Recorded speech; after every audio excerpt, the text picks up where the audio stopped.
आप सभी को नमस्कार। मैं अभिषेक त्रिपाठी। आज हम सभी जिस विषय पर चर्चा करने के लिए यहाँ उपस्थित हुए हैं, वह है उर्दू मुक्त एवं संस्कृत निष्ठ हिंदी की आवश्यकता। वर्तमान जी।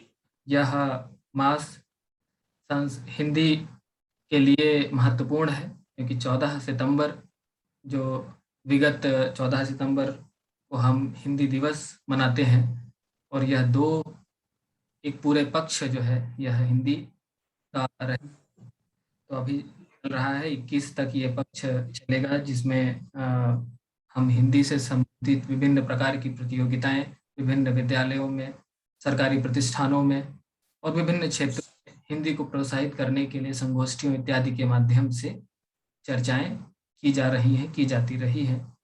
उसी क्रम में आज हम अपने समूह IITB फॉर भारत में इस चर्चा को लेकर आए हैं। और विषय, जैसे कि मैंने पहले ही कहा, कि उर्दू मुक्त एवं संस्कृत निष्ठ हिंदी की आवश्यकता। तो यहाँ पर मैं अपने सहयोगियों का परिचय कराना चाहूँगा। मैं स्वयं अभिषेक त्रिपाठी, इस चर्चा का संचालक और सहयोगी वक्ता।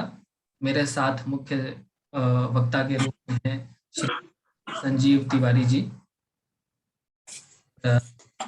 साथ में हैं हमारे मित्र, इस IITB फॉर भारत समूह के सदस्य श्री जी। आप भी इस चर्चा में एक वक्ता के रूप में उपस्थित हैं। तो हम विभिन्न प्रश्नों के माध्यम से हिंदी की आवश्यकता, उसके मूल और उसमें किस प्रकार का परिष्करण आवश्यक है, किस रूप में हिंदी को स्वीकृत किया जाना चाहिए, और वर्तमान समय में हिंदी किस प्रकार से विक्षोभ के झंझावातों के साथ आगे बढ़ रही है, उन पर चर्चा करते हुए अपने विषय को पुष्ट करेंगे। तो मेरा पहला प्रश्न है कि हिंदी का प्रारंभ क्यों हुआ?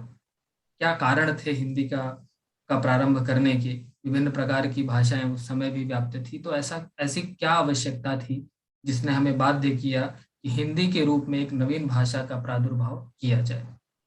तो मैं इसका उत्तर श्री संजीव तिवारी जी आपसे चाहूंगा।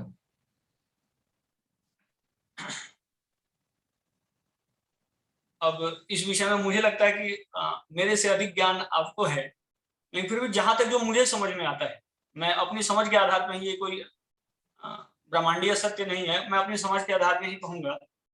मुझे ऐसा लगता है कि भारत का जो एक संस्कृति रही है और भाषाई जो संस्कृति रही है, वहां पे वार्ता के दो ही माध्यम, या तो संस्कृत या तो क्षेत्रीय भाषा। अगर कोई गुजराती किसी बंगाली से वार्ता करेगा तो उसके भाषा का माध्यम होगा संस्कृत, और अगर कोई गुजराती गुजराती से ही वार्ता करेगा तो उसकी भाषा का माध्यम होगा गुजराती। मतलब अगर समभाषी हैं तो उनके लिए वही क्षेत्रीय भाषा पर्याप्त है। लेकिन जैसे ही कोई दूसरे भाषा का व्यक्ति आ जाता है कम्युनिकेट करने के लिए, तो मुझे लगता है वहां के लिए कहीं ना कहीं हमारे यहाँ एक संस्कृत का विषय प्रारंभ से रहा। लेकिन जब से ये मुगल आक्रमण होता है, मुगल आक्रमण कहे या उसे भाषाई आक्रमण कहे, तो भाषाई आक्रमण केवल और केवल संस्कृत में ही आघात नहीं करता है, अपितु क्षेत्रीय भाषाओं पर भी आघात करता है। और इसी आघात के कारण मुझे लगता है कहीं ना कहीं हिंदी का उदय होता है, ऐसा मुझे समझ में आता है। ये कितना सत्य है मैं तो इसमें बहुत नहीं कहता। जी, तो मैं संदीप जी आपसे निवेदन करूंगा कि आप इस विषय पर अपना मत प्रकट करें कि क्या आवश्यकता थी हिंदी को स्थापित करने की। जो संजीव जी ने बोला वो सही है, पर जो वो बात कह रहे थे कि मुगलों के आने का या मतलब ऐसा कुछ, तो हिंदी तो उनके पहले की है, जो मुझे समझ में आता है, क्योंकि 1000 वर्ष जो है वो पुरानी है। तो यदि हम आज से भी 1000 वर्ष लेते हैं तो हमें 1100 पे हम जाकर के रुकेंगे, और तब जो है वो मुगलों का आगमन जो है वो नहीं हुआ था। जी, तो हाँ, इसको मुगल आक्रमण की बजाय हम भाषाई आक्रमण, जो संस्कृत के ऊपर एक भाषाई आक्रमण होता है, वो पता नहीं कब से होता है, मैं क्षमा चाहूंगा मैंने उसको मुगल आक्रमण कहा। एक भाषाई आक्रमण, भाषा के ऊपर जो आक्रमण हुआ है, जो आघात हुआ है, शायद उसके परिप्रेक्ष्य में कहीं ना कहीं हिंदी तैयार होती है, मुझे ऐसा समझ में आता है। बाकी अन्य कारण भी इसके हो सकते हैं।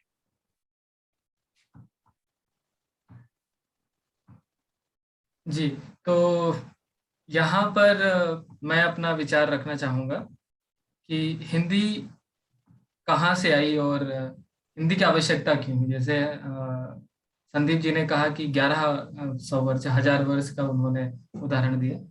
तो अगर हम कहें तो हिंदी की जो एक मुख्य संगठक बोली है या भाषा भी कही गई है, कई जगहों पर उसे भाषा के रूप में भी स्थापित किया गया है, ब्रज, वह करीब 1100-1200 वर्ष पुराना उसका इतिहास है।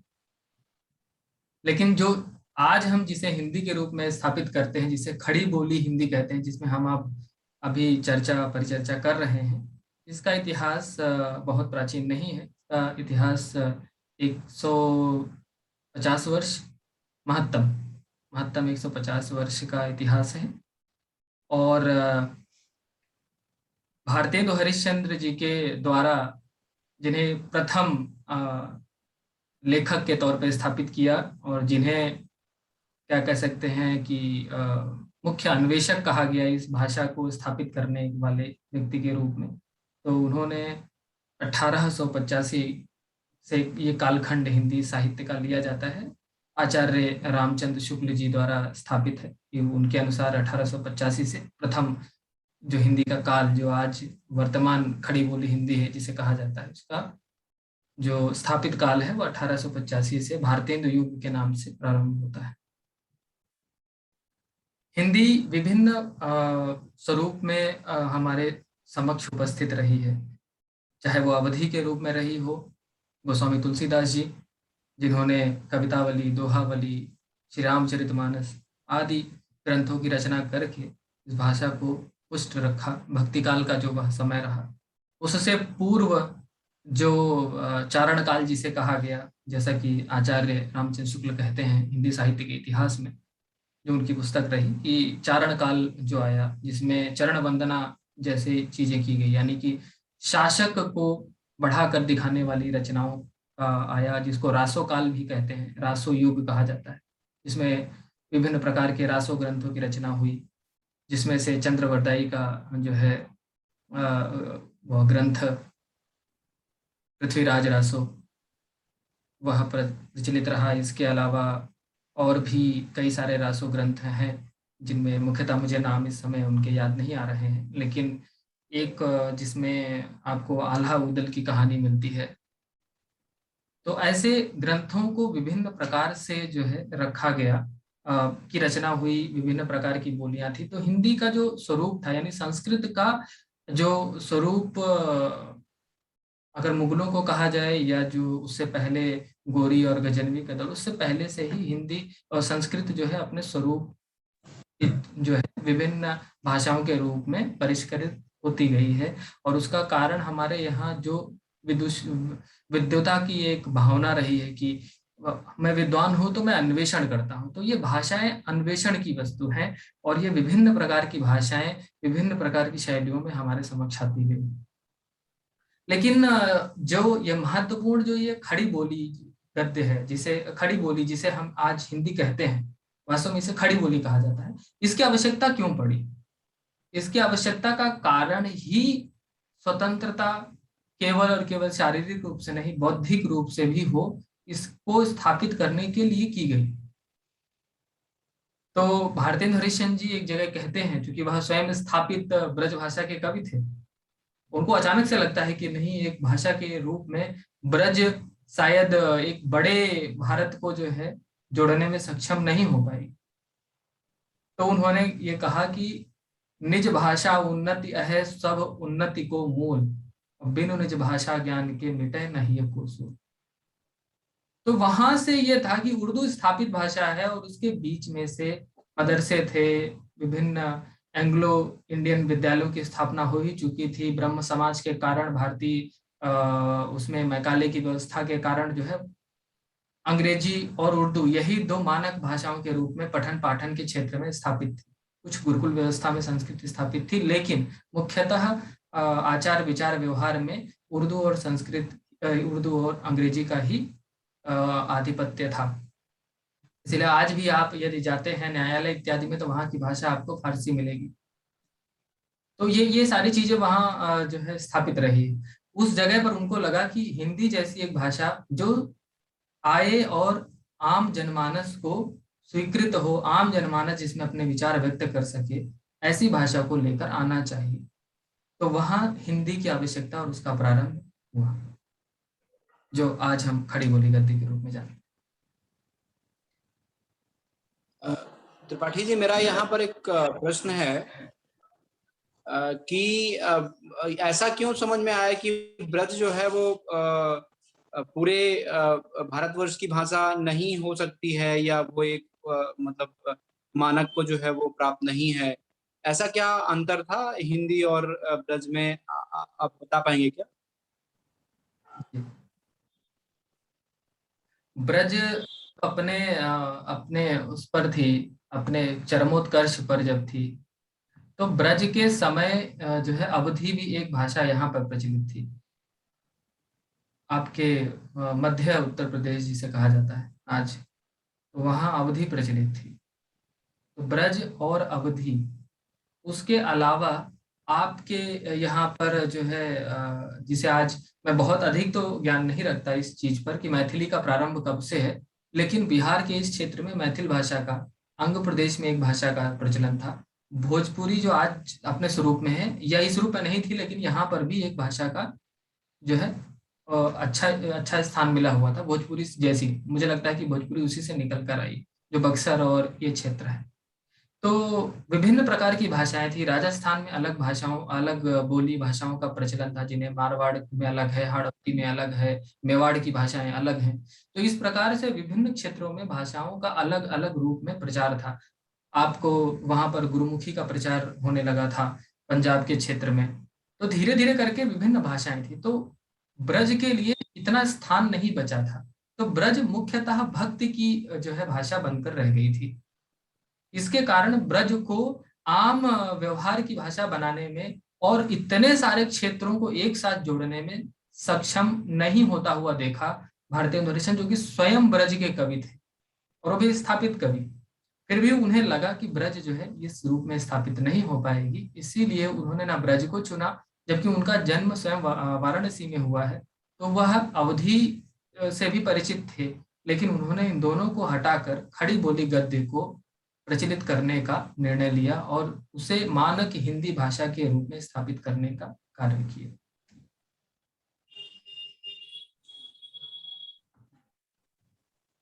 तो इसका तात्पर्य है त्रिपाठी जी कि भारतेंदु जी जो है उनको संस्कृत का ज्ञान अच्छे से था, और इसीलिए वो संस्कृत से हिंदी को जो है वो लेकर के आ पाए। निश्चित रूप से उन्हें संस्कृत का ज्ञान था, और यही हमारे आगे के प्रश्नों में ये एक विषय आएगा। और यह आवश्यक है कि ये चर्चा करना कि हिंदी का प्रादुर्भाव किस भाषा को मुख्यतः स्थापित करने के लिए किया गया है।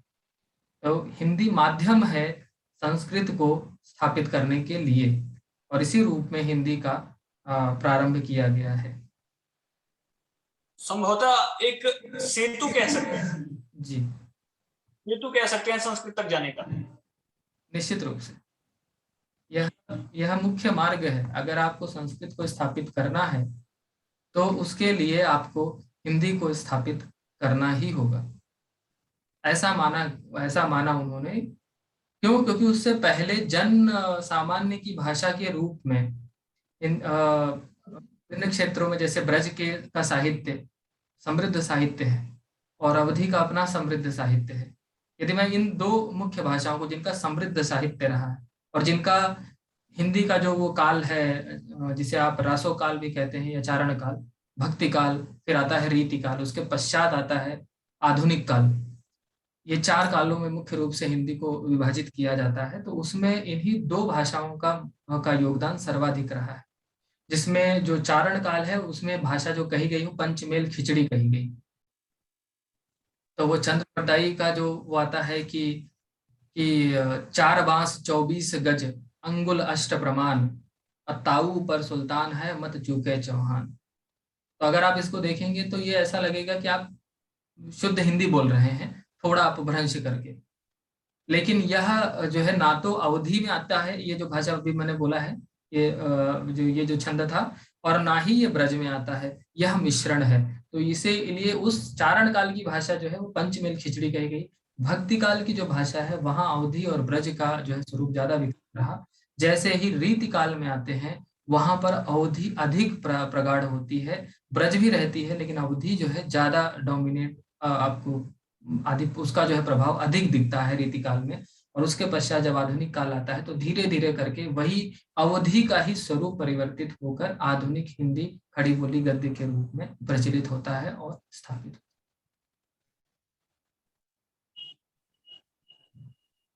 तो मैं जी, अगर आप लोगों की अनुमति हो तो मैं अपने अगले प्रश्न की ओर बढ़ूं।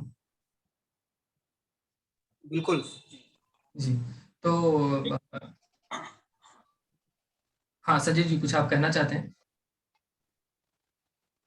हाँ, मैं इसमें बस ये जानना चाहता हूँ, संभवतः ये आगे भी आए, कि संस्कृत और हिंदी में भेद क्या है और वह कितना भेद है संस्कृत और हिंदी में, कितना भेद है, और वो भेद जो है वो क्या है, वो भेद क्या है, वो दोनों के मध्य जो भेद है वो है क्या। बस ये मैं जानना चाहता हूँ, शायद ये आगे भी आए चर्चा के दौरान, जी कि दोनों के मध्य कितना भेद है और वो जो भेद है वो क्या है। जी, अगर इस प्रश्न को मैं आगे लेकर चलूं तो ज्यादा उचित होगा, क्योंकि क्रम में जैसे हमने जी हमारा है बिल्कुल बिल्कुल उर्दू बिल्कुल। मुक्त एवं संस्कृत निष्ठ हिंदी। तो जब हम संस्कृत निष्ठ हिंदी पर आएंगे तो ये प्रश्न आपका जो है वहाँ न्याय उचित रहेगा, ऐसा मेरा मानना है। तो मैं, अगर आप जी अनुमति, जी प्रश्न बिल्कुल। पर आता हूँ, क्योंकि यह प्रश्न निश्चित तौर पर है, उसमें उसमें आएगा। तो अब आता है जिस विषय पर हम आज की चर्चा को रख रहे हैं कि उर्दू मुक्त एवं संस्कृत निष्ठ हिंदी की आवश्यकता। तो हिंदी का इतिहास क्या है, मैंने संक्षेप में आवश्यकताओं के अनुसार बताया आपको, और आप लोगों ने भी उसमें कुछ चीजें जोड़ी। तो मैं इसमें अगले प्रश्न की ओर बढ़ता हूँ कि हिंदी और उर्दू, इनका अंतर क्या है। मैं संजीव जी आपसे चाहूंगा कि इसका उत्तर अगर आप दें, फिर संदीप जी आप, और फिर अंत में मैं प्रश्न का उत्तर देता हूँ।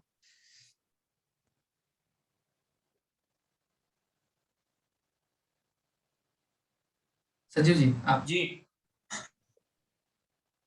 हिंदी और उर्दू का अंतर। हाँ, हिंदी, अ, मैं बोलूं? जी जी आप ही। जी जी, हिंदी और उर्दू में भेद, मैं तो इस प्रश्न को अगर थोड़ा उल्टा करूं तो मुझे इन दोनों में कोई समानता ही नहीं दिखती। मैंने जब से समझना प्रारंभ किया तो मुझे तो उर्दू और हिंदी में कोई समानता ही नहीं दिखती है।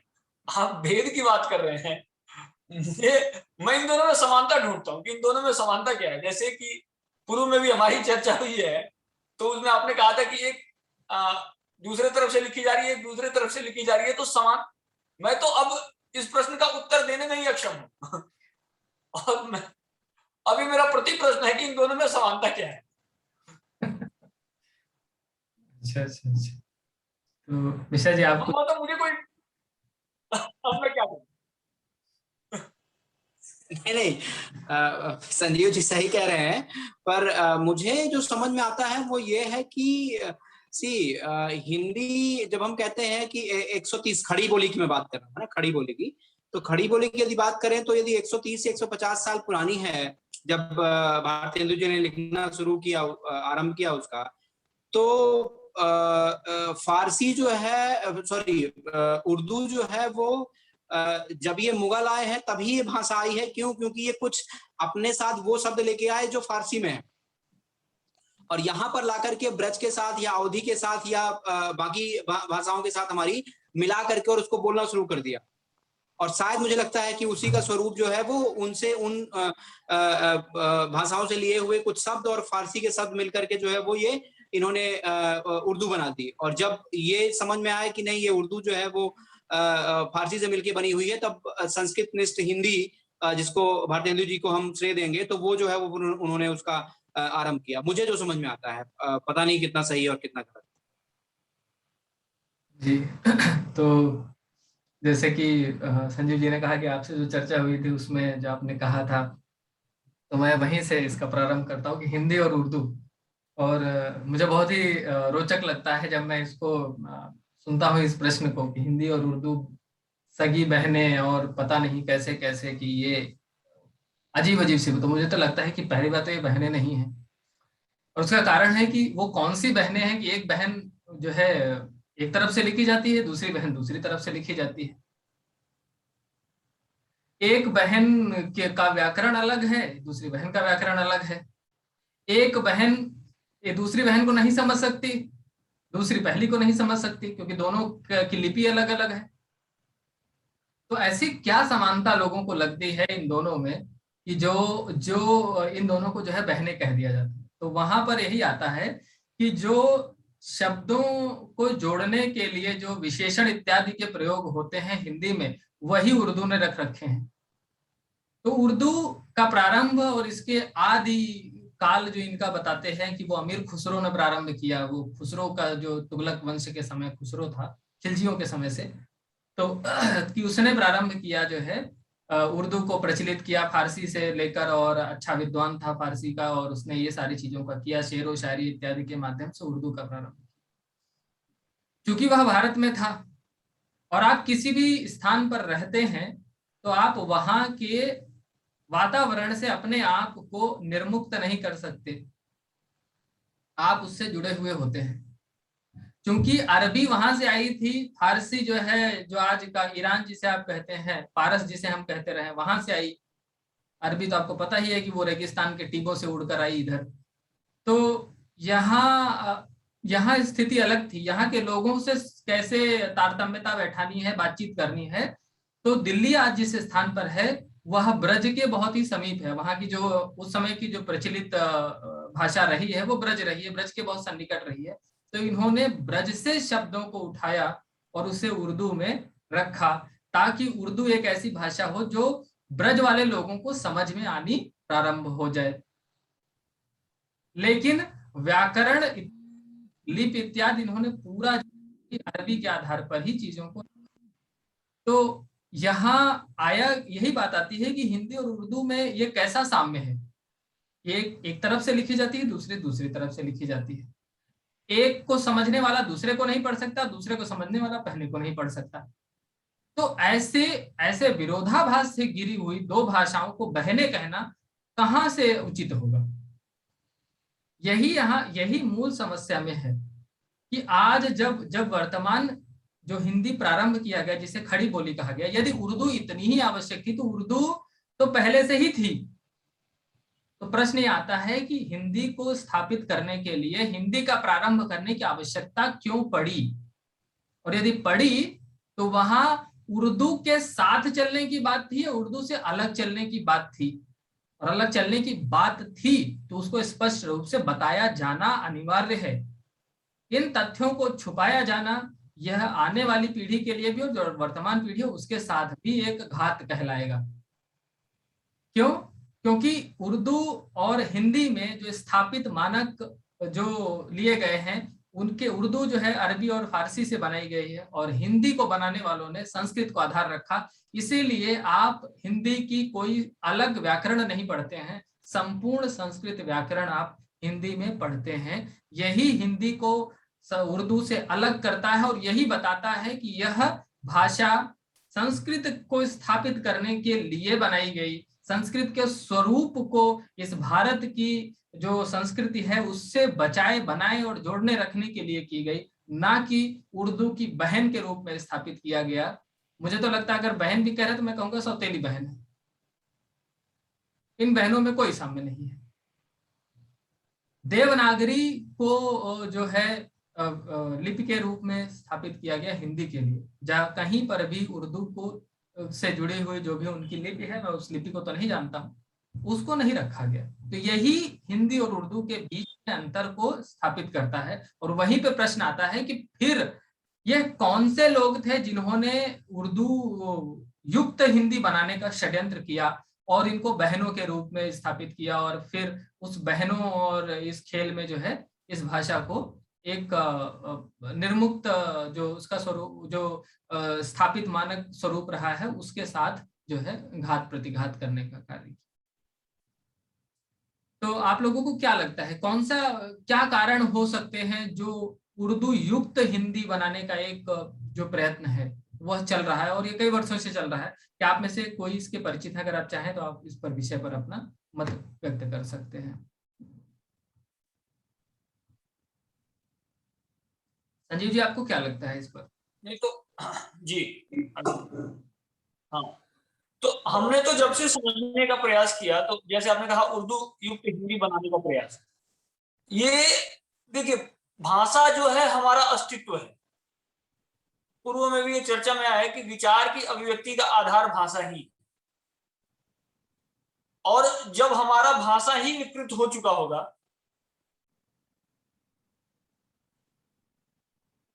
जी, मेरी आवाज आ रही है? जी जी, आपकी आवाज आ रही है, आप। हाँ, मैं जहां तक ये समझ पा रहा हूं, जब हमारी भाषा का मूल स्वरूप ही विकृत हो चुका होगा, तो मुझे ये समझ में नहीं आता है कि हम अपने विचारों को अगर प्रस्तुत करते भी हैं तो उसका कोई, वो तो आधारहीन हो गया एक तरीके से। अगर मैं अपने भाव को, अपने विचार को किसी ऐसी भाषा, या मैं तो अगर मेरा विचार आप समझेंगे तो मैं तो उर्दू को भाषा भी नहीं मानता, क्योंकि भाषा की भी अपनी परिभाषा होती होगी, और उस आधार पर उर्दू भाषा है या नहीं पहले ये भी तय करना पड़ेगा। क्योंकि जैसा आपने कहा कि एक तो भाषा की अपनी लिपि, बोली अलग, बोली तो खींच खाच के यही लिपा पोती ही है, तो उर्दू भाषा है या नहीं, पहले तो अगर ढंग से चर्चा हो जाए तो उर्दू भाषा है या नहीं ये भी एक चर्चा का विषय है। क्योंकि मैं जहां तक समझ पा रहा हूं, भाषा की कोई ना कोई तो परिभाषा होगी जिस आधार पर तय किया जाता होगा कि ये भाषा है, ये नहीं है, ये नहीं है। हमारे यहाँ आप हरियाणवी को बोली कह देते हैं, आज भी भारत का संविधान भोजपुरी को भाषा नहीं मानता है। ये सब चिंतन का विषय है। तो और वहां पे उर्दू जिसका कोई अस्तित्व ही मुझे नहीं दिख रहा है, कहां से लिपापोती करके कोई अरबी कह रहा है, कोई फारसी कह रहा है, कोई 10 तरह की खिचड़ी है, और उसको भाषा के रूप में स्थापित कर देना, और उसका पूरी तरीके से हिंदी के भीतर प्रवेश करना। जैसा कि आपने कहा कि उर्दू युक्त हिंदी, ये प्रोजेक्ट, ये प्रकल्प चलाया जा रहा है, तो ये प्रकल्प तो हमारे अस्तित्व और आदर्श को ही खत्म कर देगा, हमारा अस्तित्व ही नहीं बचेगा। क्योंकि अगर मैं आज के समय में, जहां तक मैं त्रिपाठी जी समझ पा रहा हूं, अगर मैं छठ उत्सव मनाता हूं, तो जब तक मैं भोजपुरी जानता हूं तभी मैं छठ मना पाऊंगा। जिस दिन मैं भोजपुरी भूलूंगा, मैं अपनी सारी संस्कृति भूल जाऊंगा। तो जब मेरे भाषा का मूल स्वरूप ही विकृत हो जाएगा, तो मेरे त्योहार, मेरे पर्व सब विकृत हो चुके होंगे, सब खत्म हो जाएगा। तो ये जो उर्दू युक्त हिंदी का प्रोजेक्ट है, ये पूरी संस्कृति को विलोप करने का प्रोजेक्ट है, पूरी संस्कृति को मूल से नाश करने का प्रोजेक्ट मुझे समझ में आता है। जी संदीप जी, आप कुछ कहना चाहते हैं? देखिए, मैं तो बहुत कुछ कहना चाह रहा हूँ। लोग हैं संभवतः वो सनातन के सब नहीं होंगे। ठीक है संजीव जी, थैंक यू। तो मैं तो त्रिपाठी जी बहुत कुछ कहना चाह रहा हूँ। मैं ये कहूंगा कि देखिए, मैं उर्दू को और अंग्रेजी को, दोनों को मैं एक ही जगह रखता हूँ। बाकी मैं ज्यादा अंतर इनमें नहीं समझता हूँ। बस इतना अंतर है कि अंग्रेजी जो है वो बहुत ज्यादा तरीके से छा गई है, क्योंकि वो पूरी दुनिया के साथ जो है वो जुड़ी हुई है, और उससे हमारा जो है वो कामकाज, पढ़ाई लिखाई सब चल रही है। पर आज यदि आप देखेंगे तो उर्दू में किसकी पढ़ाई चलती है, उर्दू में क्या लिखा मिलता है आपको?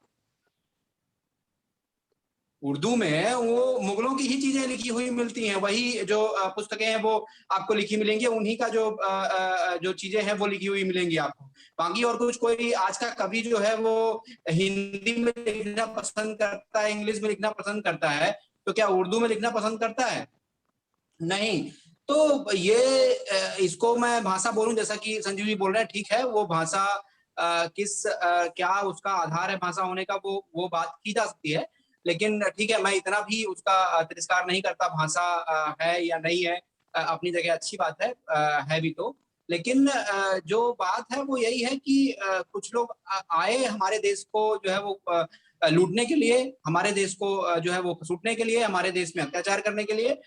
यहाँ की भाषा को समझ नहीं पाए तो कुछ अपने शब्दों को उठाया उन्होंने और कुछ यहाँ से जोड़ करके कि भाई मिला जुला करके एक बना दो, क्योंकि 2-4-600 साल जो है यहाँ पर रहना है, बस। बाकी ऐसा कुछ अस्तित्व समझ में आता नहीं है, और ना ही कोई उसका मुझे ये समझ में आता है कि कोई इम्पोर्टेंस भी है बहुत ज्यादा। क्यों? क्योंकि आज की आज की बात करें, अभी वर्तमान की बात करें, तो मुझे तो नहीं लगता कि कोई उर्दू में पुस्तक लिखता है। सब जो है वो या तो हिंदी में लिखते हैं, या तो इंग्लिश में लिखते हैं, या तो फिर और जो भाषाएं हमारी भारत देश की, चाहे मराठी हो, चाहे गुजराती हो, चाहे वो तेलुगु हो, इस पे लिखना पसंद करते हैं।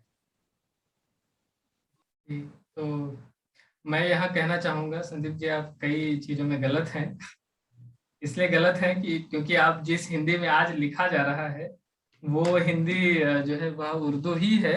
वह केवल और केवल देवनागरी में उसे लिखा जा रहा है, जबकि वो महत्तम स्वरूप में वह उर्दू ही है। और इसी कारण आप जो कह रहे हैं कि उर्दू में चीजें लिखी नहीं जा रही, उर्दू में अधिकतम लिखा जा रहा है। एक समय हमारे जो इलाहाबाद विश्वविद्यालय है, तो वहाँ अंग्रेजी विभाग में जो जितने प्रोफेसर थे उनमें से ज्यादातर या तो उर्दू में लिखते थे या तो हिंदी में लिखते थे। अच्छा, उर्दू का मेरा कहने का मतलब उसकी लिपि से भी है। देखिए, आजकल आजकल तो जो है सन्यासी बने भी लोग घूम रहे हैं, लेकिन उनमें वो चोर होते हैं। तो ऐसा नहीं है कि जो गेरुए कपड़े में आपको दिखेगा वो सारा का सारा जो है व्यक्ति सन्यास लिया हुआ और धुनी रमाए हुए संत परंपरा से आया हुआ व्यक्ति है। तो ये एक छद्म आवरण है। उन्होंने देवनागरी को पकड़ के उसमें नुक्ता लगा के, तो इसीलिए कहते हैं, जो एक शब्द मुझे लगता है कि शायद इसीलिए आया होगा, नुक्ता चीनी।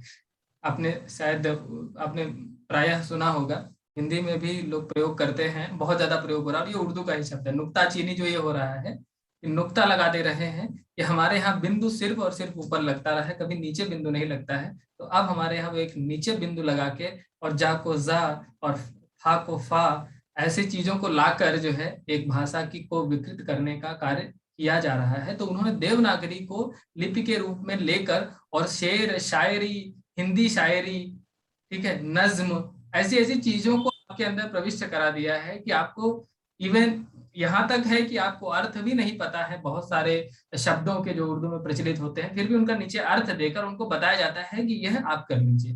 कभी भाषा को कहा जाता था, ये कहा जाता था कि साहित्य समाज का दर्पण है। मैं मानता हूं कि यह सबसे असत्य वाक्य है। क्यों? क्योंकि साहित्य कभी समाज का स्थापित दर्पण तभी हो सकता है जब वह किसी विकृत मानसिकता द्वारा या किसी छल वात्सल्यता के द्वारा न लिखा गया हो। जब वह पहले से ही दुराग्रह से ग्रस्त है तो समाज वही आचरण करेगा जैसा वह साहित्य पढ़ेगा। और इसी रूप में आज जो सामान्य जनमानस के बारे में है कि ना तो वह अवधि समझ सकता है। बहुत ही आसानी से जब हम हिंदी साहित्य पढ़ते हैं और वहां रामचरितमानस का जब वर्णन आता है तो हम कह देते हैं कि यह लोक कल्याण जनमानस की भाषा में लिखा गया महाकाव्य है। लेकिन क्या आप कह सकते हैं आज के समय में एक भी अवधि जानने वाला व्यक्ति बिना अर्थ को पढ़े हुए पूरी व्याख्या कर पाएगा रामचरितमानस की?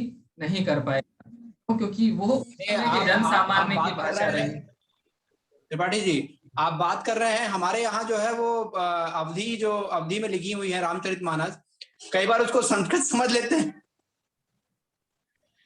बताइए, तो ऐसी तो यही विडंबनाएं हैं। तो समाज को इन विडंबनाओं से परिचित कराने का कार्य बहुत महत्वपूर्ण है और वहां पर इसीलिए आवश्यक है कि उर्दू मुक्त किया जाना हिंदी को बहुत ही अधिक आवश्यक है आज के समय में। यदि आप इसको उर्दू मुक्त नहीं कर पाए तो षड्यंत्र यहाँ तक का है कि अंग्रेजी के बहुत सारे प्रचलित शब्दों को हिंदी में लाया जाएगा।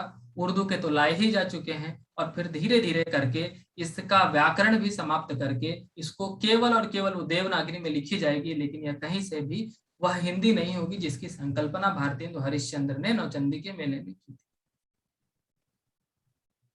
जी मैं संदीप जी की बात को जोड़ते हुए इसमें एक विषय कहूंगा। जैसा संदीप जी ने कहा कि अंग्रेजी मुक्त हिंदी भी होनी चाहिए, तो हम तो इसका भी आग्रह करते हैं, लेकिन विषय यह है कि जब आप युद्ध लड़ने जा रहे हैं तो शत्रु की प्राथमिकता तो आपको तय करनी ही पड़ेगी। हिंदी के ऊपर जो गहरा प्रभाव दिखता है वो उर्दू का दिखता है। उसके पश्चात अंग्रेजी का दिखता है, क्योंकि उर्दू का एक बहुत लंबे कालखंड से हिंदी के ऊपर प्रभाव है। अंग्रेजी का जो प्रभाव है अभी भी उस प्रकार से जैसा बनना चाहिए वैसा अभी भी ग्रामीण क्षेत्रों में तो मतलब मैं कहूंगा तो अंग्रेजी का बहुत ही कम प्रभाव है हिंदी के ऊपर।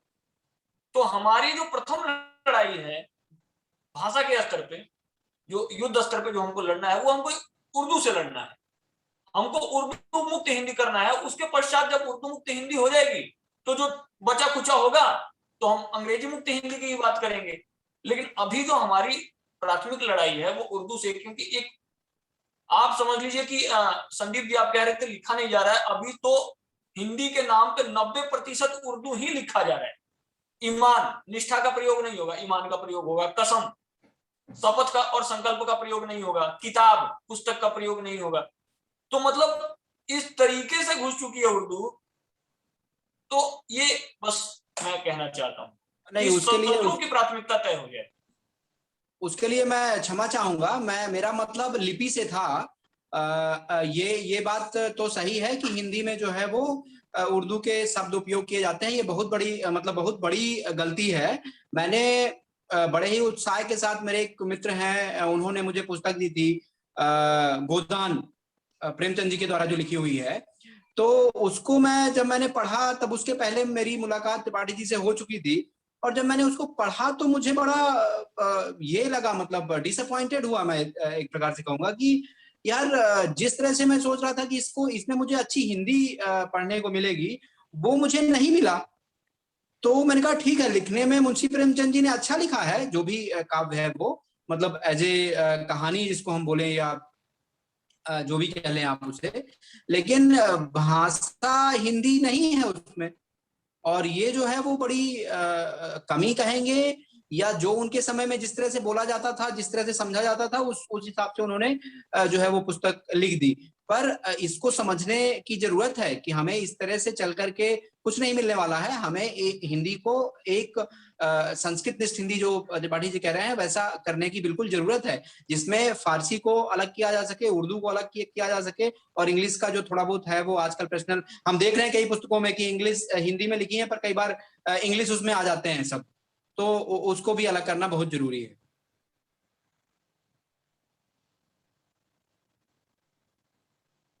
जी, तो अगर आप लोग अनुमति दें तो मैं अगले प्रश्न की ओर बढ़ता हूं।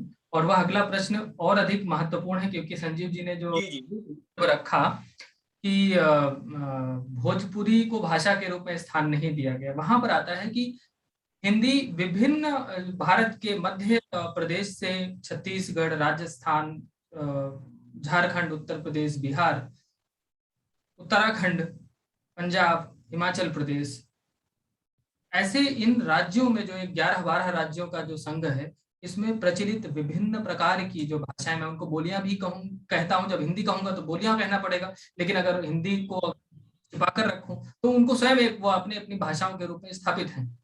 तो क्या यदि इनको एक भाषा के रूप में उठाया जाएगा तो क्या हिंदी का प्रभाव कम नहीं होगा? क्या हिंदी का महत्व कम नहीं होगा? यदि हिंदी का महत्व कम होगा तो हिंदी केवल और केवल पाठ्य पुस्तकों का विषय बनकर रह जाएगी। वही हश्र या वही परिणति होगी जो आज संस्कृत की परिणति हुई है इतने वर्षों के पश्चात। तो हिंदी के साथ इन बोलियों का विकास होना भी बहुत अधिक आवश्यक है। तो आप लोग विभिन्न प्रकार की जो है बोलियों में आप बात करते हैं। मिश्र जी, आप सतना से आते हैं तो आपकी एक अलग बोली है जिसमें आप बातचीत करते हैं। संजीव जी आप बघेली में बात करते हैं। संजीव जी आप भोजपुरी में बात करते हैं। मैं आता हूँ उत्तर प्रदेश में रायबरेली जनपद से, तो वहां पर जो भाषा है वह बैसवारी कहलाती है, जो कि ब्रज और अवधी के सम्मिश्रण से बनी है। तो और उसका भी अपना साहित्य है। तो जब मैं स्वयं रामचरितमानस पढ़ता हूँ तो वो मुझे पूरी तरह से ऐसा लगता है जैसे मैं अपने माता पिता से बात कर रहा हूँ। बिल्कुल मेरे लिए वह एकदम स्थायी मेरी भाषा के ही स्वरूप के रूप में दिखती है। तो हमारे क्षेत्र में यह प्रचलित भी है कि यह रामचरितमानस वो बैसवारी में लिखी गई है, ना कि अवधी में। तो कई बार हम जो है हास परिहास में भी इसका प्रयोग करते रहते हैं। तो इस तरह से विभिन्न जो यह बोलियां हैं, यही आधार हैं हिंदी को स्थापित करने के लिए। और यदि हिंदी अपने स्वरूप में अगर उत्कृष्टता को प्राप्त करना चाहती है तो इन सभी बोलियों का जीवित रहना बहुत अधिक आवश्यक है और इनमें निरंतर प्रयोग होते रहें, ये प्रचलन में रहें। और इसके ऊपर जैसे हमने कहा कि जब हम तत्सम भाषा का प्रयोग करें तो वहां जो है वह संस्कृत निष्ठ हिंदी का स्वरूप होकर आए, और जब वह हमारी अपनी जो है वार्ता में हो, हमारी भावाभिव्यक्ति के रूप में हो, हमारे अपने जो है विभिन्न प्रकार की गतिविधियों को संचालित करने में हो, तो वहां इन बोलियों का प्रचार प्रसार और संवर्धन यदि होता रहेगा तो हिंदी भी बची रहेगी और यह बोलियां भी बची रहेंगी। अन्यथा धीरे धीरे करके भाषाई विविधता इस भारत से समाप्त हो जाएगी, और भाषाई विविधता समाप्त होगी तो संस्कृति का कोई आधार बचेगा ही नहीं, क्योंकि संस्कृति अगर बचती है तो वह भाषा के माध्यम से ही, क्योंकि यहाँ सारे के सारे तत्वज्ञानी नहीं है, सभी को अपने विचारों की अभिव्यक्ति वह शब्दों के माध्यम से करनी पड़ती है और शब्दों का आधार भाषाएं होती हैं। और इस भारत में जिस क्षेत्र से हम सभी आए हैं और जिस भाषा को लेकर चर्चा कर रहे हैं वह हिंदी, उस भाषा को यदि वो करना है, यदि इसके स्वरूप को इस रूप में लेकर आगे बढ़ना है तो संरक्षणवाद को छोड़ना पड़ेगा और संवर्धनवाद को बढ़ाना पड़ेगा, अर्थात भाषा का संवर्धन करना पड़ेगा, साहित्य उसका लिखना पड़ेगा और उसका प्रचार प्रसार करना होगा, ना कि उसको संरक्षित करने का। वो जो कहते हैं कि खंडहरों को जो संरक्षित करने का जो ये यूनेस्को इत्यादि का जो कार्य होता है, तो हम प्रस्तर खंड ना बचा कर रखें, यानी जो लिखा गया साहित्य है सिर्फ उसी का वर्णन करके सिर्फ उसी एक कल्पना लोक में घूमने का प्रयत्न ना करें। हम नया सृजन करते रहें, साहित्य में नए नए आयाम जोड़ते रहें और इस भाषा को इसके संस्कृत निष्ठ स्वरूप से जोड़े रखने का प्रयत्न करते रहें। तो हिंदी और उसकी बोलियां जो ये जो मैंने एक विषय उठाया और मैंने अपना मंतव्य आप लोगों के समक्ष रखा, इस पर आप अगर कुछ कहना चाहें संजीव जी तो आप अपने विचार रख सकते हैं, तत्पश्चात मैं संदीप जी आपके पास आऊंगा इस विषय।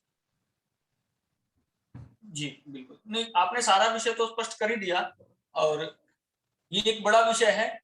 वो जो पीछे प्रश्न आया था उसे भी मैं चाहूंगा कि आप स्पष्ट कर दें कि संस्कृत और हिंदी में भेद क्या है और वो भेद कितना भेद है और वो भेद है क्या। मैं ये बार बार समझने का प्रयास कर रहा हूं कि अगर हम संस्कृत युक्त हिंदी की बात कर रहे हैं तो हिंदी अंतोगत्वा संस्कृत ही हो जानी है या कुछ बचेगा। जो डिफरेंस है उस डिफरेंस को मैं बार बार समझने का प्रयास कर रहा हूं, और वो डिफरेंस क्या है। वो डिफरेंस कहीं उर्दू ही तो नहीं है, ये इसे थोड़ा सा स्पष्ट कर दें। जी, तो आपका जो प्रश्न है कि हिंदी और संस्कृत में क्या साम्य है या क्या अंतर है दोनों में, तो पहले तो मैं कहूंगा कि साम्य क्या है। तो मैं लेखन की दृष्टि से जाऊंगा कि हिंदी जो लिखी जाती है वह भी देवनागरी में लिखी जाती है, और वर्तमान समय में जो संस्कृत लिखी जा रही है वह भी देवनागरी में ही लिखी जाती है। क्योंकि विगत करीब 2 से 2.5 हजार वर्ष का जो है यह समय जो है देवनागरी में ही लिखा गया है। और देवनागरी पहले से भी रही है, ऐसा नहीं कि अचानक से लाई गई लिपि है, पहले से भी लिपि रही है, लेकिन ब्राह्मी लिपि का जो है अधिक प्रचलन रहा है इसके पूर्व के कालखंडों में। तत्पश्चात खरोष्ठी लिपि आई और उसके बाद जो है प्रचलन में देवनागरी को कहा गया। लेकिन देवनागरी को देवनागरी इसलिए कहा गया क्योंकि यह देवों के द्वारा सृजित जो है लिपि का जो है इसको स्थान प्राप्त है, और चूंकि वह ब्रह्म द्वारा स्थापित लिपि है इसलिए वह ब्राह्मी लिपि का ही। तो हिंदी और संस्कृत में यही एक साम्य पहला जो दिखता है वह है लेखन की दृष्टि से दोनों की लिपि एक है। संस्कृत की जो व्याकरण है वह ही हिंदी की व्याकरण के रूप में स्थापित है। तो दूसरा साम्य इन दोनों में या दूसरा संबंध जो प्रगाढ़ संबंध इन दोनों भाषाओं के बीच में है वह इनके लेखन की दृष्टि से इनके व्याकरण में है। तीसरा जो आता है जो जिसे कहते हैं वर्णन की दृष्टि से यानी वचन के माध्यम से जो कहने का है, तो उच्चारण की दृष्टि से जो आता है, तो दोनों ही भाषाएं उच्चारण के उन्हीं नियमों का पालन करती हैं जो संस्कृत जो मतलब हिंदी उन्हीं नियमों का पालन करती है जो संस्कृत के लिए स्थापित है। यहाँ पर भी हम माहेश्वर सूत्र और पाणिनि के अष्टाध्यायी को ही आधार बनाकर उच्चारण स्थानों को स्पष्ट करते हैं हिंदी में, जो कि संस्कृत में है। लेकिन यदि इसका उर्दूकरण हो जाता तो जहां पर 3 हिंदी में सा है, जिसे आपका दंत सा कहते हैं, जिसका उच्चारण होता है सा, दूसरा आता है तालव्य सा, जिसका उच्चारण होता है शा, यानी जिह्वा को ताल उससे लगाकर और हवा को बाहर की ओर छोड़ने की क्रिया, वो शा का उच्चारण उपस्थित करती है। तीसरा आता है मूर्धन्य सा, यानी मूर्धा से उत्पन्न हो, यानी जो ट वर्ग का स्थान है वह मूर्धा कहलाता है, वहां से जो बोलने का सा है वह आता है शा। तो इस प्रकार से 3 सा हैं जो कि हिंदी में भी स्थापित हैं, लेकिन जब यह उर्दू का जो स्वरूप आया तो उसमें उसको क्या कर दिया गया, अधिकतर लोग जो है वह जो है शा का उच्चारण नहीं कर पाते, वो कहते हैं खा बोल के चले जाते हैं। यह एक सामान्य रूप से है कि एक शब्द है षष्ठ या षष्ठी, हल षष्ठी, परंतु सामान्य व्यक्ति क्या कहते हैं, एक शब्द ऐसे ही आता है, षष्ठ को तो नहीं कहते हैं, लेकिन षटकोण आता है, षटकोण एक आता है, क्या कहते हैं, खटकोण। सामान्य यह हिंदी में यह बच्चों को अध्यापक भी यह उच्चारण करते हुए चले जाते हैं, उनको भी यह अंतर नहीं पता है। तो जब हमें किसी प्रकार से अंतर नहीं समझ में आता है, भाषा को हम स्थापित नहीं कर पाते, मैं यहाँ पर उत्तर प्रदेश के मुख्यमंत्री श्री योगी आदित्यनाथ जी की भी आलोचना करता हूँ, क्योंकि वह भी उच्चारण में शा का उच्चारण नहीं कर पाते और वहां पर खा का उच्चारण करते हैं। तो ऐसी विसंगतियां जो है लाई गई वह थी नहीं। हम मानक स्थापित करने वाले लोगों ने तो मानक तैयार कर दिए, लेकिन जिन पर उत्तरदायित्व था उन मानकों को आगे प्रचारित करने का, उन लोगों ने अपने उत्तरदायित्व का निर्वहन ढंग से नहीं किया, जिसके कारण यह विसंगतियों और अंतर के रूप में स्थापित हो गया कि हिंदी और संस्कृत अलग अलग है। हम तात शब्द का प्रयोग करते हैं। तात शब्द जो है वह आपको उत्तर प्रदेश से प्रारंभ होता है और जैसे ही गंगा सागर में प्रविष्ट होती है यानी बंगाल तक जाता है, और प्रसिद्ध भी है कि बंगाल के तांत की साड़ियां। तो तांत कहाँ से शब्द आया? तांत का जो उद्भव शब्द है, जो हमारे यहाँ भी बोला जाता है। हाँ हाँ हाँ, तो तांत जो शब्द आया है वह शब्द है संस्कृत का तंतु।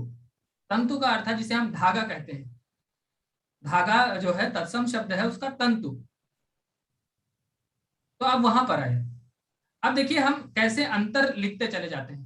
संस्कृत में पंक्ति के लिए शब्द है, पंक्ति भी एक शब्द है, और दूसरा शब्द है आवली। आवली का अर्थ भी होता है पंक्ति। अब यहां पर शब्द हम हिंदी में लिखते हैं दीपावली, लेकिन यह अशुद्ध शब्द है। शुद्ध शब्द है दीपावली, यानी दीपों की पंक्ति, यह ही दीपावली का स्वरूप है, लेकिन हम लिखते हैं दीपावली। तो ऐसे विसंगतियां विभिन्न प्रकार से आती गई, समय के साथ आती गई है, लेकिन इन दोनों भाषाओं में जो है स्थापित जो है साम्य है। अंतर जो लोगों को लगता है वह है जो है बातचीत, ये वार्ता के माध्यम से जो हम अभिव्यक्ति करते हैं और जो उसमें विशेषण इत्यादि का प्रयोग करते हैं, जो शब्दों के बीच के को सब शब्दों के मध्य जो तारतम्यता स्थापित करने के लिए जिन उपक्रमों का हम प्रयोग करते हैं, वहां पर लोगों को लगता है कि यह अंतर है। जैसे मैं जिस क्षेत्र से आता हूं वहां मैं शब्द का प्रयोग नहीं होता है स्वयं के लिए, वहां स्वयं के लिए शब्द है हम। वहां हमारे मैं अगर अपने आप को कहूं मैं, तो वह उतना उचित नहीं होता है और यह बहुत ही कठोर माना जाता है, जो है अच्छा उच्चारण नहीं माना जाता है। यदि मैं कहूं कि मैं, उसके स्थान पर कहता हूं हम जा रहे हैं, हम यह कार्य कर रहे हैं। सामान्य लोगों के लिए हम का मतलब होता है समूह, लेकिन आप हम देखिए उसका क्या है कि हम संस्कृत का शब्द है अहम, यानी कि मैं जिसे आप कह रहे हैं वह संस्कृत का शब्द है अहम। अहम आवाम वयम, यानी अगर 3 या 3 से अधिक लोग हैं यानी बहुवचन की बात है तो वहां वयम आएगा, ना कि हम आएगा संस्कृत की दृष्टि से। तो मेरे क्षेत्र में प्रयोग किया जाता है हम, यानी और जो ये बांग्ला भाषा है उसमें क्या प्रयोग किया जाता है आमी। तो उनमें हा का उच्चारण जो है उसका लोप हो जाता है और अहम से बन जाता है आमी। और मराठी, मिश्रा जी मराठी में क्या प्रयुक्त करते हैं मैं के लिए शब्द? मराठी में मी कहते हैं, मला, ऐसे ऐसे शब्द हैं। मी माझा, मी माझा, मला। तो अब आप देखिए कि ऐसा लगता है कि जैसे विभिन्न अक्षरों का, वर्णों का लोप होने के बाद ऐसा गया है। तो हिंदी और संस्कृत में कोई अंतर दिखता ही नहीं है। उद्देश्य स्थापित था कि संस्कृत को प्रचारित प्रसारित करना है। जिन मनीषियों ने यह तय किया था कि वह हिंदी को जो है संस्कृत निष्ठ स्वरूप में, खड़ी बोली के रूप में लेकर आएंगे, वह भी जानते थे कि वह पूर्ण रूप से हिंदी को, संस्कृत को स्थापित तो नहीं कर पाएंगे, लेकिन वह इस जनमानस से संस्कृत का स्वरूप जाने भी नहीं देंगे और उसे हिंदी के रूप में स्थापित किए रहेंगे। इस उद्देश्य के साथ वो लेकर आए। और मैं जिस क्षेत्र से हूँ, जिस जनपद से आता हूँ, मेरे घर से 16 किलोमीटर दूर स्वर्गीय श्री महावीर प्रसाद द्विवेदी जी का जन्म स्थान है।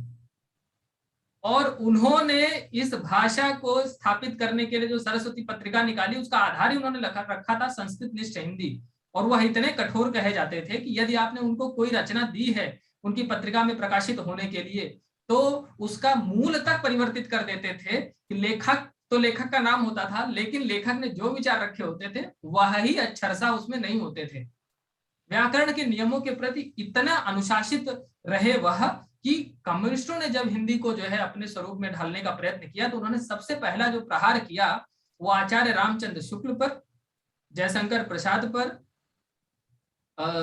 जो भी उस छायावाद के जो कवि रहे उन पर, महावीर प्रसाद द्विवेदी पर, हजारी प्रसाद द्विवेदी पर, रामचंद्र शुक्ल जी हैं, आपके भारतेंदु हरिश्चंद्र, इन सब पर अधिक प्रहार किया। लेकिन जिनसे उनका द्वेष सर्वाधिक है वह है महावीर प्रसाद द्विवेदी जी, कि उनका तो नाम ही मिटा देना चाहते हैं उस साहित्य के क्षेत्र से।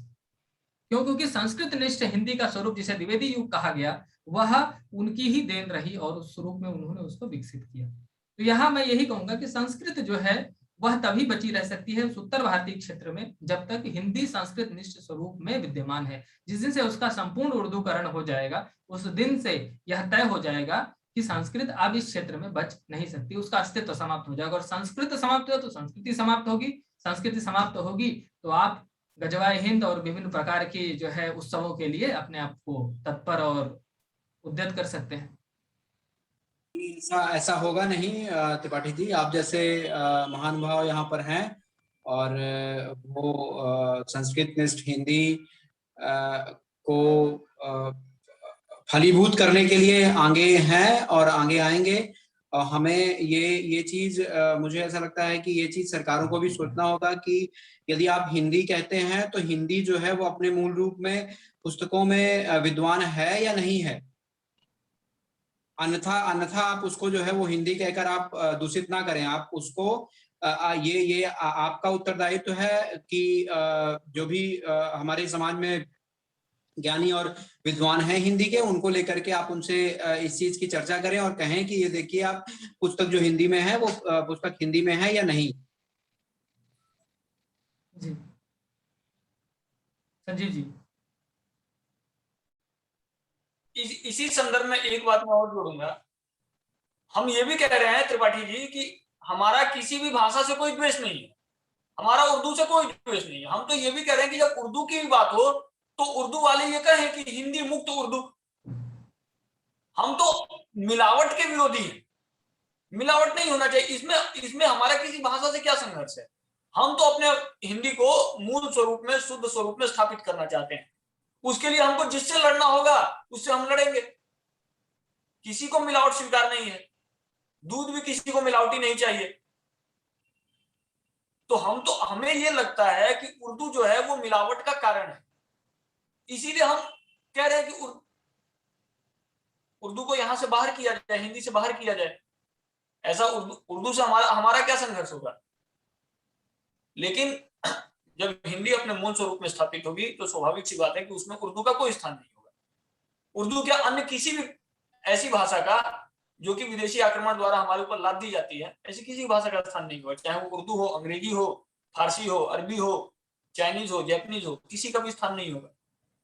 जी, मैं पूर्णतः सहमत हूँ आपसे इस विषय पर। जी त्रिपाठी जी, मैं आपसे सहमत हूँ इस विषय पर। और मैं इसी पर आपके वक्तव्य पर जोड़ना चाहता हूं, जो मैंने कहा कि भाषा का परिष्करण होना चाहिए, भाषा में नवोन्मेष होना चाहिए। यह निरंतर कहा जाता है कि बहुत सारे शब्द हैं जो जिनका हिंदी में कोई अर्थ विद्यमान नहीं है, वो नहीं है, तो क्या हम यह मान दूसरे को स्वीकार कर लें? यह तो परतंत्रता कहलाएगी, यह तो बौद्धिक परतंत्रता है। और फिर ऐसा अगर निरंतर होता रहेगा कि हम दूसरे को स्वीकार कर रहे हैं उसके उसी स्वरूप में जैसा वह अपनी भाषा और अपनी संस्कृति के क्षेत्र में है, तो इससे संकट किस चीज का आता है कि फिर अपना जो मूल है उस पर प्रहार होने लगता है, और वह वृक्ष कभी नहीं बच सकता जो अपनी ही जड़ों का छोड़कर केवल अपनी पत्तियों का और अपनी शाखाओं का जो है को विस्तीर्ण करने का कार्य करता। वही स्थिति भाषा के साथ है, और इस भाषा को बचाने के लिए कार्य करने में नवोन्मेष का जो है सर्वाधिक उपयुक्त स्थान होगा। अर्थात हमें उन शब्दों को जो विभिन्न भाषाओं में हैं, जिनका कहा जाता है कि हिंदी में कोई विकल्प उपलब्ध नहीं है, उनका विकल्प तत्काल उपलब्ध कराना और उसको प्रचलन में लेकर आना, और उसको जब प्रचलन में लेकर आएगा, आज आपको एक समय था पीसीओ लिखा होता था, तो पीसीओ के बाहर एक जो है हिंदी में लिखा होता था दूरभाष केंद्र। तो ये देखिए कि ये 80 और 90 के का जो दशक चला है, वहां तक भी हिंदी व्यवस्थित होकर आई, लेकिन जब 2000 का दशक आया, जब हमने एक नई शताब्दी में, जो उनके हिसाब से एक नई शताब्दी है, जब हमने उसमें अपने आप को प्रविष्ट किया, तो हमने उस भाषा को छोड़ दिया। जैसे हम विभिन्न संस्थानों की बात कहते हैं कि विभिन्न विद्यालय जो हिंदी माध्यम से चलते थे, आज वह आंग्ल माध्यम से चलते हैं। उन्होंने परिवर्तित कर लिया। जो लोग स्वयं हिंदी माध्यम से पढ़कर आए, उन्होंने ही हिंदी को छोड़ दिया और कहने लगे नहीं, आज की आवश्यकता वह अंग्रेजी है, यानी आंग्ल भाषा है, वो बहुत अधिक आवश्यक है। तो मैं प्रायः यह प्रश्न करता हूं कि भारत के लिए सर्वाधिक उपयुक्त समय अगर अंग्रेजी को अपनाने का था, तो वह स्वतंत्रता प्राप्ति का समय था, सर्वाधिक उपयुक्त। जब आपके विभिन्न विषयों में जो पाठ्यक्रम था, विभिन्न विषयों की जो पुस्तकें थी, वह आंग्ल भाषा में उपलब्ध थी, ना कि किसी अन्य भारतीय भाषा में। हिंदी को तो छोड़िए, किसी भी अन्य भारतीय भाषा में उपलब्ध नहीं थी। भाषा आयोग का गठन करके शिक्षा मंत्रालय ने 5-6 वर्षों के परिश्रम के पश्चात पाठ्यक्रम तैयार किया, जिसको पढ़ना प्रारंभ किया। तो मैं कहता हूं उस समय उपयुक्त था। तब आपने अपनी भाषाओं को लेकर आप आगे बढ़ना चाहते थे, तब आपने उनमें जो है विभिन्न विषयों की पाठ्य पुस्तकें तैयार की और उन्हें उपलब्ध कराया, और तब आप अपनी भाषाओं को अपनाना चाहते थे। आज वही तंत्र कहता है कि नहीं, आज की आवश्यकता अंग्रेजी है। तो मैं यही प्रश्न कहता हूं, लोगों से कहता हूं कि या तो आप तब झूठ बोल रहे थे, या तो अब झूठ बोल रहे हैं। तय आपको करना है कि आप झूठ कब बोल रहे थे, और यह आवश्यक है। इस चिंतन के साथ अगर आप जीवन जीना चाहते हैं तो आपके लिए कष्टकर है। आप चले जाइए, मैं ऑस्ट्रेलिया में था, वहां पर जो चाइनीज लोगों के लिए बाकायदे जगह जगह पर साइन बोर्ड भी चाइनीज में, अंग्रेजी के साथ चाइनीज में होते हैं। क्यों? क्योंकि वह उनके लिए एक बड़े जो है विपणन केंद्र का कार्य कर रहा है।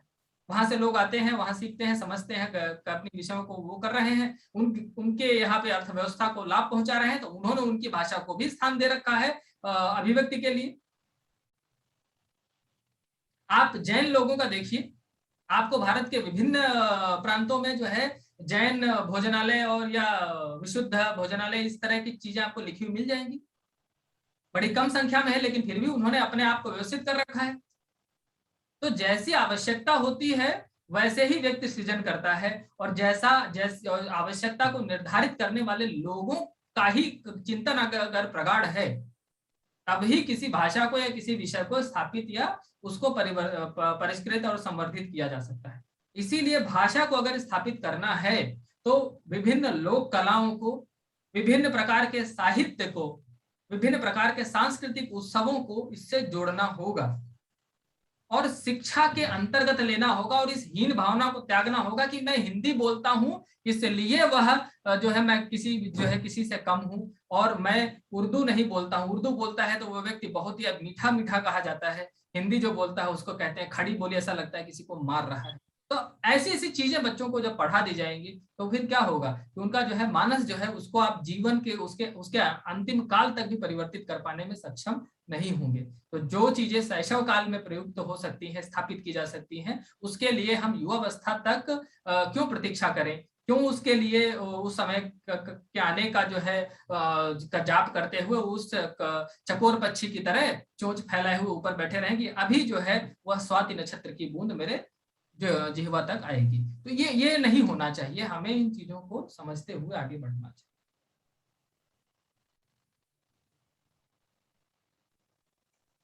बिल्कुल त्रिपाठी जी, आपने सही बात कही है।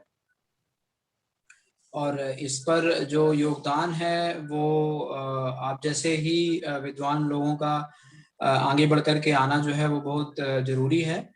हमें ये समझना होगा कि हम वो समय चला गया जब मिश्रित करके भाषाओं को जो है वो बोलने की जरूरत थी, चाहे वो ब्रज भाषा और अरबी या फारसी को ले लीजिए, या वो समय जब हम इंग्लिश और हिंदी को मिक्स करके बोलने की कोशिश करते थे, जब हम अंग्रेजों के गुलाम थे तब।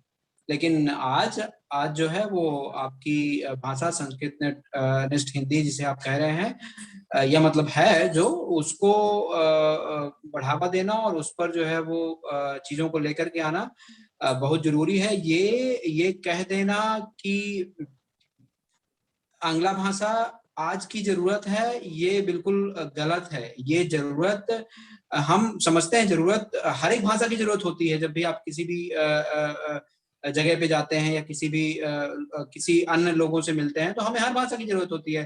आप देख लीजिए, मैं यदि यहाँ पर महाराष्ट्र में हूँ, आप भी महाराष्ट्र में हैं, आपको शायद उतना अवसर नहीं मिला होगा, मुझे गांव में जाने का अवसर मिला है, तो हमें समझ में आता है कि मुझे यदि मराठी नहीं आती है तो मैं इनसे बात नहीं कर पाऊंगा, तो मुझे मराठी सीखनी पड़ेगी। ऐसे ही यदि आप आंध्रा जाते हैं,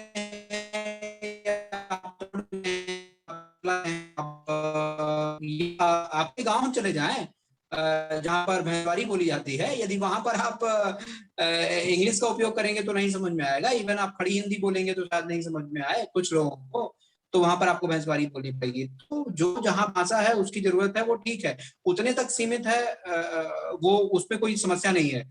लेकिन इसको पूरे भारतवर्ष के जनमानस पर एक प्रकार से थोप देना कि सारे के सारे जो है वो जाकर के अमेरिका में और ऑस्ट्रेलिया में काम करने वाले हैं, ये बिल्कुल गलत है। ये जो है वो बिल्कुल गलत है। हमें हमारे कामकाज, हमारा राजकीय काम है, हमारी काम है, जो हमारे लेन देन के काम है, चाहे हमारा संचार का जो माध्यम है, वो चीजें हमें हमारी भाषा में करना पड़ेगा और हमें करना चाहिए। टेक्नोलॉजी, साइंस और भाषा ये अलग अलग चीजें हैं, ठीक है।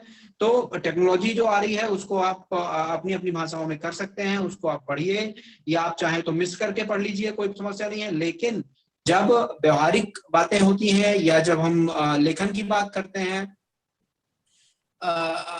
वहां पर हमें जो है वो हमारी भाषाओं को प्राथमिकता देना बहुत जरूरी है। नहीं तो हम जो है वो गुड नाइट और गुड मॉर्निंग ही बोलते रह जाएंगे, बाकी हम कुछ नहीं सीख पाएंगे फिर कि सुप्रभात का मतलब क्या होता है।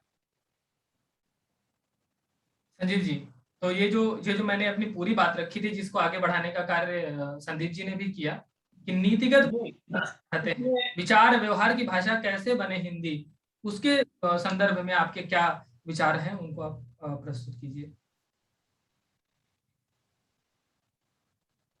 जी त्रिपाठी जी, इसमें मैं, जैसा कि अभी संदीप जी ने कहा कि जब हम भारत के गांव में मतलब प्रवास करते हैं, तो मैं ये समझ पाता हूं कि हमारे दिमाग में जो ये बात डाली है उत्तर और दक्षिण के मध्य भेद है, और हिंदी वो भाषा नहीं है जो पूरे भारत को जोड़ पाती। एक बहुत बड़ा नैरेटिव ये गढ़ा गया काफी वर्षों में कि हिंदी वो भाषा नहीं है जो पूरे भारत को जोड़ सकती है। आज मैं ये कह रहा हूं आप लोग के समक्ष कि संस्कृत निष्ठ हिंदी पूरे भारत को जोड़ सकती है। नहीं जोड़ने का काम उर्दू युक्त हिंदी करती। उर्दू युक्त हिंदी के माध्यम से आप कभी भी पूरे भारत को नहीं जोड़ पाएंगे, चाहे वो तमिल के गांव हो, बंगाल के गांव हो, महाराष्ट्र के गांव हो, गुजरात के गांव हो, पंजाब के गांव हो, हरियाणा के गांव हो, बिहार के गांव। संस्कृत निष्ठ हिंदी का प्रयोग होगा, संपूर्ण भारत भाषा के आधार पर एक सूत्र में बंध जाएगा। नहीं, जैसे ही हिंदी में उर्दू का प्रवेश होगा तो उत्तर दक्षिण पूरब पश्चिम का संघर्ष अपने आप ही उत्पन्न होगा। एक पक्ष। दूसरा पक्ष मैं यहाँ पे ये कहना चाहूंगा कि जो भारत सरकार का वर्तमान केंद्रीय संस्कृति मंत्रालय है, जिसके ऊपर भाषाओं का नैतिक दायित्व है कि भाषाएं सुदृढ़ हो, उनको कम से कम ये करना चाहिए, ज्यादा नहीं तो, कि हिंदी के नाम पे उर्दू ना परोसा जाए। उर्दू के नाम पे उर्दू परोसा जाएगा, ये हमें स्वीकार्य होगा, इतना हम सह लेंगे। लेकिन ये कह के कि ये हिंदी है और उर्दू परोस दिया जाएगा, आप उसको सर्टिफाइड नंबर भी दे देते हैं, पुस्तकें जो आती हैं उनको ISBN फलाना ढिकाना 10 तरह की चीजें मिलती हैं। तो हम बस इसका विरोध करेंगे कि हिंदी के नाम पे उर्दू या अंग्रेजी या किसी अन्य आक्रमणकारी भाषा को ना परोसा जाए। जी, बाकी इन्हीं सारे विषयों के साथ जी, तो हम अपने चर्चा के अंतिम सोपान की ओर बढ़ रहे हैं कि हमने विभिन्न प्रश्नों को लिया कि हिंदी का प्रारंभ कैसे हुआ, क्या कारण थे हिंदी को प्रारंभ करने के। फिर आया कि हिंदी और की भाषा की अभिव्यक्ति का माध्यम क्या होना चाहिए, भाषा अभिव्यक्ति का माध्यम है तो क्यों है, किन शब्दों का प्रयोग होना चाहिए, किस प्रकार से की भाषा होनी चाहिए, किस क्षेत्र में कैसी भाषा होनी चाहिए।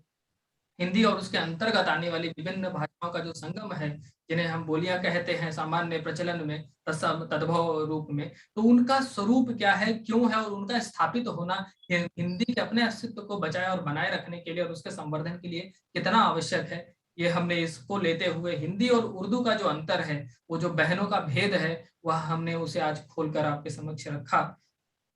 उसके पश्चात हिंदी का संस्कृत निष्ठ जो स्वरूप है, साम्य क्या है संस्कृत और हिंदी में, क्यों दोनों एक दूसरे, क्यों कहा जाता है कि संस्कृत मातृभाषा है और उससे निकली हुई विभिन्न प्रकार की भाषाएं भारत के जो है विभिन्न क्षेत्रों में गई हैं। तो वो कहते थे कि जो जम्बू द्वीप है, उस जम्बू द्वीप में जो एक विशालकाय जम्बू वृक्ष होता था, उस रूप में मैं संस्कृत को देखता हूं कि वह विशालकाय जम्बू वृक्ष के रूप में संस्कृत स्थापित है, और उससे जो भी फल गिर रहे हैं, उनके रस से जो भी धाराएं बन रही हैं, वह विभिन्न भारतीय भाषाएं हैं जो पुष्पित और पल्लवित होकर विभिन्न क्षेत्रों को अपने स्निग्ध छाया से अभिसिंचित कर रही हैं। तो इन भाषाओं का संवर्धन संरक्षण आवश्यक है। क्योंकि आज का हमारा विषय हिंदी था, तो हमने हिंदी का संस्कृत निष्ठ स्वरूप होना क्यों आवश्यक है और शासन तंत्र द्वारा क्यों एक प्रकार का एक उपेक्षा का सामना इस भाषा को करना पड़ रहा है, उस पर चर्चा करते हुए अंत में ये कि व्यवहार की भाषा बनाने के लिए किस रूप में इसमें आगे बढ़ते हैं।